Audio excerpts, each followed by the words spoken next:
இது 3-4 சுற்றுகளுக்கு முடிவிலே வந்த தகவல். இன்னும் நிறைய சுற்றுகள் இருக்கிறது. இந்த நிலவரம் மாறதுக்கு வாய்ப்புகள் அதிகமாக இருக்கிறது. தற்போதைய நிலையிலே 107 அந்த மேஜிக் எண் 118 பெறாத தாவேக தலைவர் விஜய் என்ன செய்ய போகிறார் என்பதுதான் மிகப்பெரிய கேள்வியாக எழுந்திருக்கிறது. விஜயின் இந்த அபார சுனாமி, மிகப்பெரிய சுனாமி வெற்றிக்கு காரணம் திமுக மீதான கடும் கோபம். மக்களிடையே இருந்த கோபம் தற்போது எதிரொலியாக மாறியிருக்கிறது.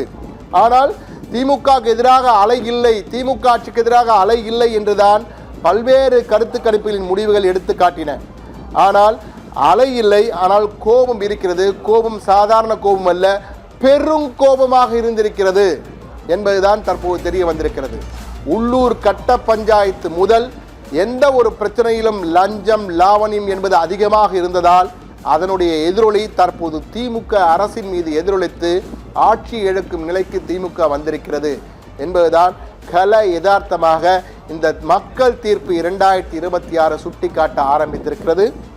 இது தொடர்பாக விலாவரியான தகவல்களையும் நாம் பார்க்க இருக்கிறோம்.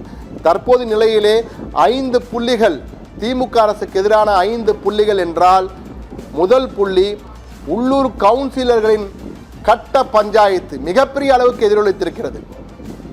எந்த அலுவலகத்துக்கு சென்றாலும் லஞ்சம் இல்லாமல் எதுவும் நடைபெறாது என்ற சூழ்நிலை இருந்திருக்கிறது. இரண்டாவது புள்ளி.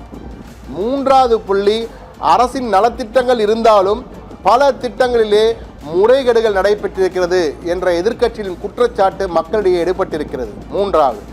நான்காவது காரணம், பல எம்எல்ஏக்கள் அமைச்சர்கள் பலரை நெருங்க முடியவில்லை, அணுக முடியவில்லை, மக்கள் குறைகளை நேரடியாக சொல்லி தீர்க்க முடியவில்லை என்ற 4வது காரணம். 5வது காரணம் விஜயின் சுனாமி அலைவீச்சு.